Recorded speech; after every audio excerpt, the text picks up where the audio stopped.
ये कहानी है दो दोस्तों की और उनकी दोस्ती की शुरुआत हुई थी अभी कुछ दिन पहले हॉस्पिटल के कमरे से, जहां पर वो दोनों एडमिट थे। तो दोनों में से जो एक था उसको अभी कुछ दिन पहले एक पैरालिसिस का अटैक आया था, जिसकी वजह से गर्दन के नीचे की उसकी पूरी बॉडी पैरालाइज हो गई थी और वो अपनी एक उंगली तक नहीं हिला सकता था।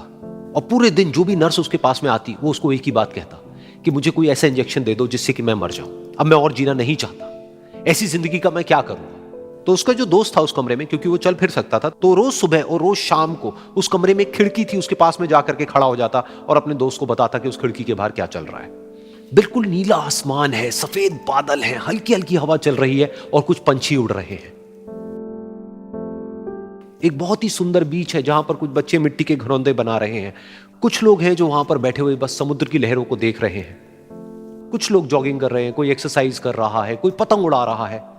वहां पर एक आइसक्रीम की स्टॉल है जहां पर कुछ लोग आकर के आइसक्रीम खा रहे हैं। और सनसेट के टाइम पे जो पानी है वो पूरा गोल्डन हो जाता है और चमकने लगता है। तो शुरू में तो जब उसने वो सब बताना शुरू किया तो उसके दोस्त के ऊपर ज्यादा असर नहीं हुआ, लेकिन धीरे धीरे उसके अंदर जीने की चाह जागने लगी। अब वो सुबह का इंतजार करने लगा कि जल्दी से सुबह हो और मेरा दोस्त मुझे बताए कि आज यहां पर क्या हो रहा है। कुछ दिन तक ऐसे ही चलता रहा। फिर एक दिन जब वो सुबह उठा तो उसने देखा कि सामने वाला बेड खाली है। फिर उसने नर्स को बुलाया और उससे पूछा कि क्या वो डिस्चार्ज हो गया है। तो नर्स ने कहा कि आपको तो उन्होंने बताया होगा, उनके पास कुछ ही दिन बाकी थे और कल रात को ही उनकी डेथ हो गई है।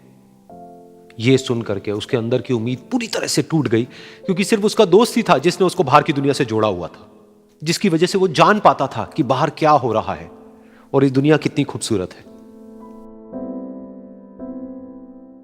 तो कुछ दिन तक तो वो रोता रहा और उसने जीने की चाह छोड़ दी। लेकिन दूसरी ही तरफ से उसके अंदर कहीं ना कहीं एक नई चाह पैदा हुई कि काश मरने से पहले एक बार मैं खुद अपनी आंखों से देखूं इस खिड़की के बाहर कि ये दुनिया कैसी है। जैसे जैसे उसकी ये चाह बढ़ने लगी, उसको अपने अंदर एक अजीब सी एनर्जी महसूस होने लगी। और फिर एक दिन उसने अपनी पूरी ताकत लगा दी और किसी तरीके से वो बेड से नीचे गिरा और पकड़ पकड़ करके किसी तरह से उस खिड़की तक पहुंचा। फिर उस खिड़की को पकड़ करके वो खड़ा हुआ और खिड़की के बाहर देख लिया। लेकिन खिड़की के बाहर देखते ही वो गुस्से से भर गया। उसने जोर से नर्स को आवाज लगाई और जैसे ही नर्स आई उसने नर्स से पूछा, ये तुमने क्या किया, ये खिड़की के बाहर काली दीवार क्यों खड़ी कर दी। तो नर्स को समझ नहीं आया वो क्या बोल रहा है और वो बोली कि मुझे 5 साल हो गए हैं यहां पर, जब से मैं आई हूं तब से तो ये काली दीवार यहां पर है। तब जाकर के उसको समझ आया कि उसका वो दोस्त उससे झूठ बोल रहा था। और उसने नर्स से पूछा, अगर ये काली दीवार पिछले 5 साल से यहां पर है तो मेरे दोस्त ने मुझसे झूठ क्यों कहा।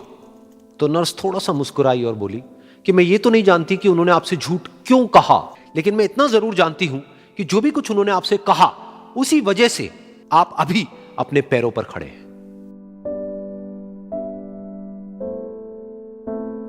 तो इस कहानी से हमको यह सीखने को मिलता है कि जो हमारे शब्द हैं, जो हमारे वर्ड्स हैं, जो हम अपने मुंह से बाहर निकालते हैं, उसमें इतनी पावर है जिसकी कोई हद नहीं है। वो किसी आदमी को गिरा भी सकते हैं और उसको उठा भी सकते हैं। तो अब आपके ऊपर है कि आप अपनी इस पावर को यूज करते हो या मिस यूज करते हो।